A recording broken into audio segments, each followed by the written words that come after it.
Veciños e veciñas de Taboada acudiron o domingo ao concerto de Panxoliñas organizado pola Coral de Taboada e o Concello.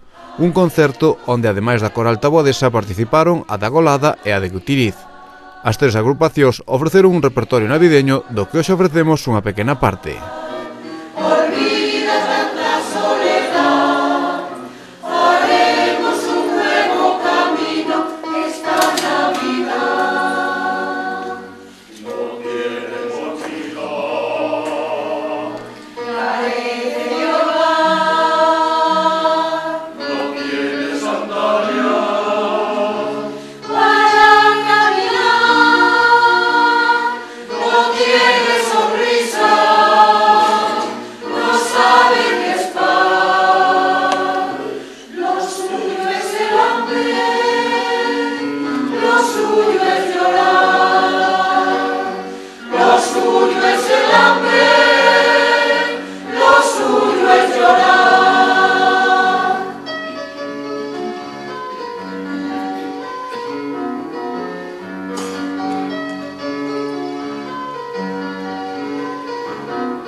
Tendrás a mi hogar, tendrás mi sandalia.